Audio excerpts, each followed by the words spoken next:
Hi everyone, this week I've been reviewing this 2023 Kia Telluride. This is a 3-row family crossover, and it is unreal how interested people are in it.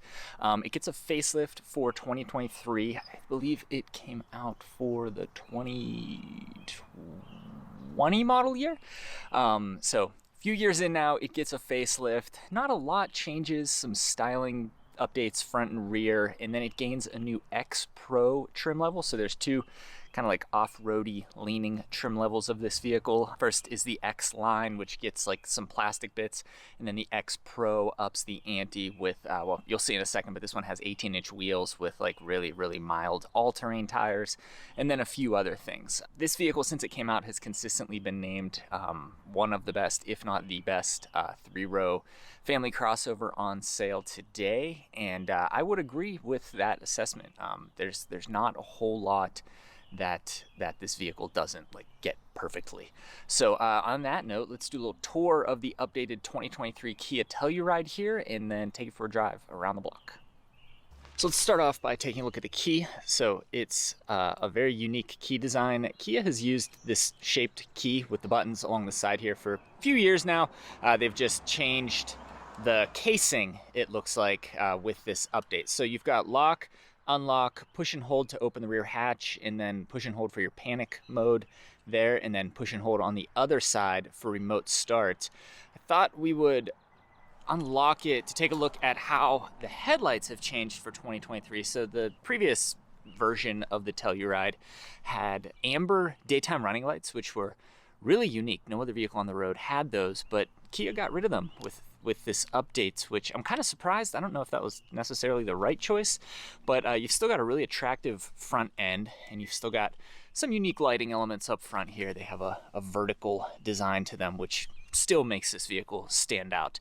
Here's the front, something interesting. Here's the grille. Obviously you can see the grille, but the openings are limited to just this area right here. We won't get into an engineering discussion in this video, but it's always amusing to me how big companies want you to think air intakes are up front, and then in reality though, they're generally pretty small. The X Pro has this plastic bit up front here. I guess it's supposed to make you think of a skid plate. And then there are some lights, I guess fog lights, down below here. Moving down the side, what I like about this one, and what I give Kia credit for, is it uses an 18-inch wheel. Not many vehicles these days use 18s, but like I said, the X Pro is supposed to have, mild, we'll call it dirt road capability.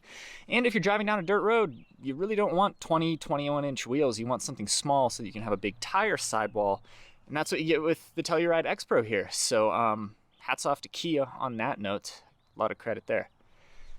Moving down the side, everyone's seen the Telluride, and like I said, it's unreal how many people have asked me about this vehicle since I've been driving it. I review a lot of cars, and this one surprisingly has had more questions asked about it than most. Take a look at the back here. There's more silver, plasticky kind of skid plate looking stuff around back. Here's your badging, so it says Telluride. Love that font. There's Kia's updated logo that came out a few years ago. And like I said, this is the X Pro trim.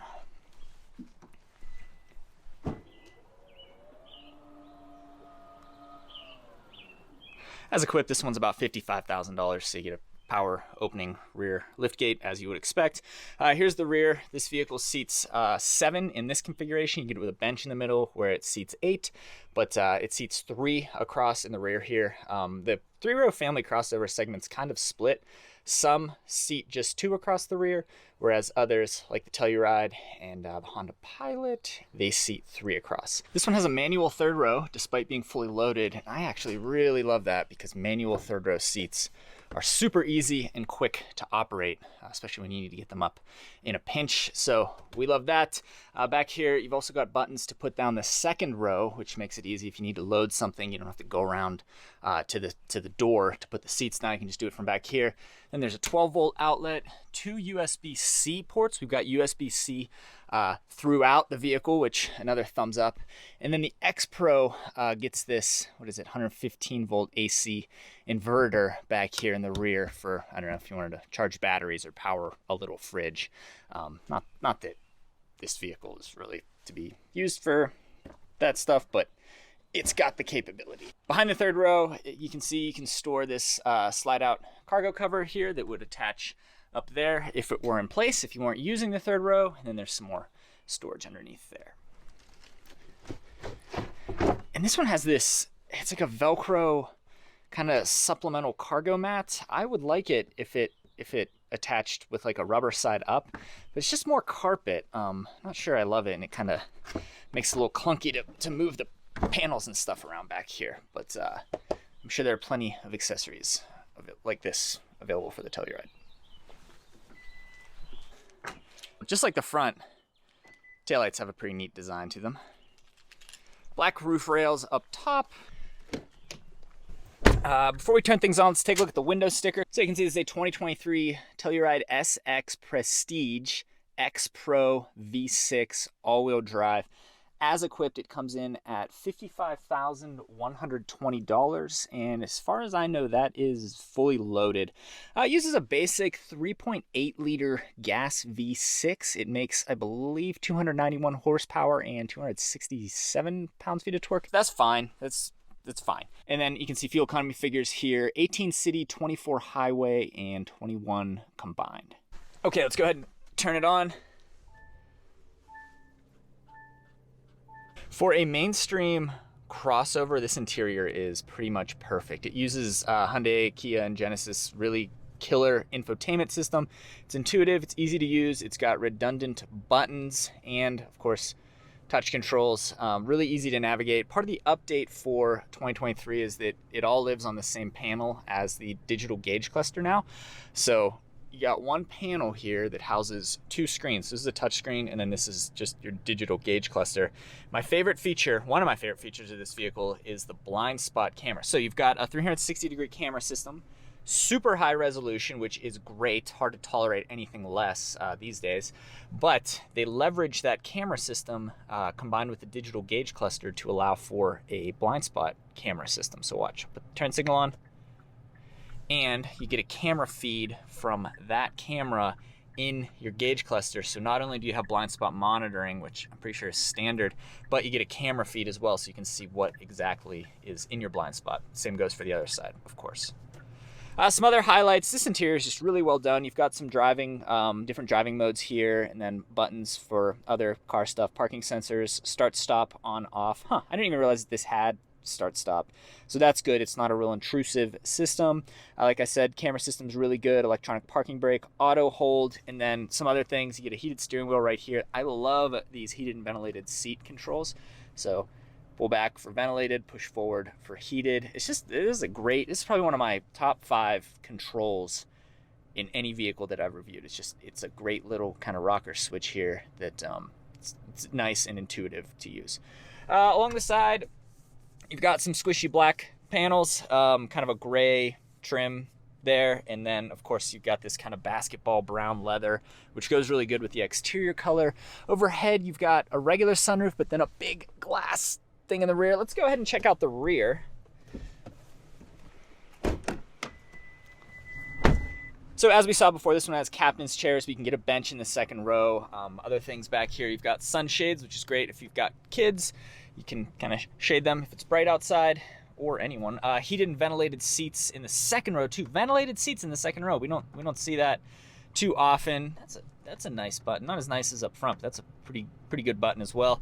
Map pockets on both rear seat backs, and then you've got USB-C in the seat backs as well. That's really cool. That's something that Hyundai and Kia do, and it makes sense. It just leverages the power that's already going to the seats for the power seat adjustment and heating and ventilation.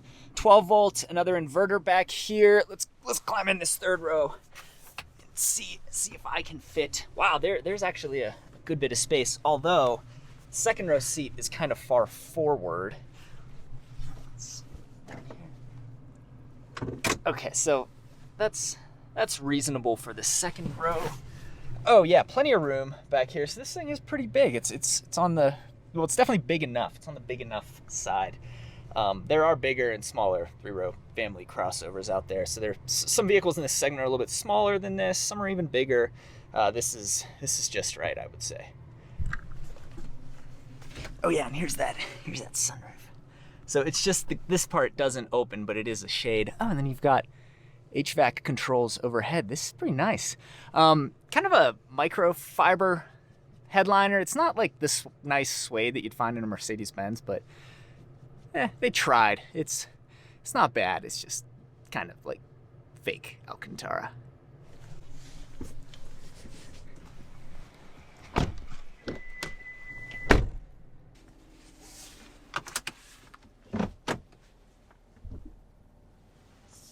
Okay, going for a ride in this updated 2023 Kia Telluride. This vehicle is nearly, well, it's pretty much perfect. I mean, in theory, no car is perfect, but relative to the other options in this segment, this is the benchmark, and it still is. It was 3 years ago when it came out, and it pretty much still is, I think. I've not driven everything else in this segment, but this is pretty compelling.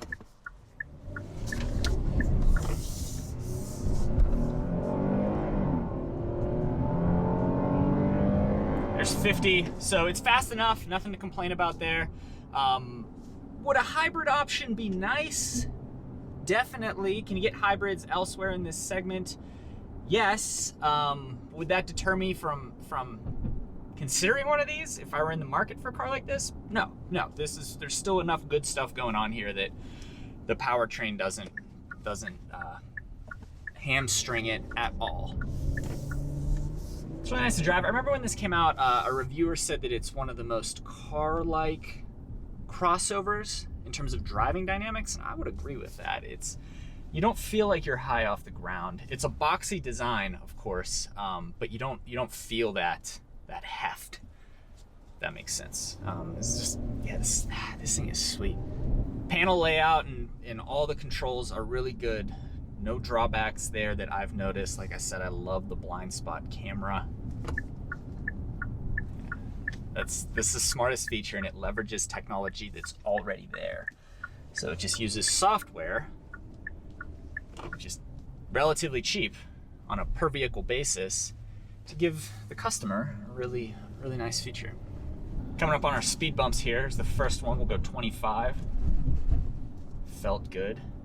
You can get this with a self-leveling air suspension at the rear, and I can't remember, and I can't tell if this one has it. I guess I could look at the sticker, but just know that that's an option if you do a lot of towing or hauling. I think this can tow, the X Pro can tow 5,500 pounds. This one doesn't even have a hitch, which is weird.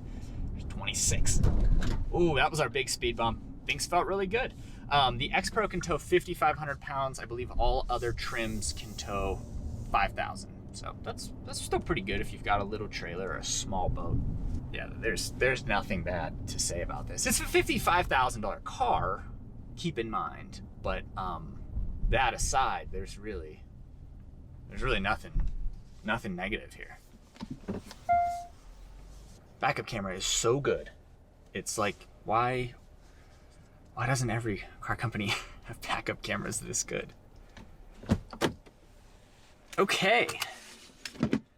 So that is our look at this 2023 Kia Telluride. One thing I should mention that I tend to forget when I review Hyundai, Kia, and Genesis models is the warranty. That's another big selling point.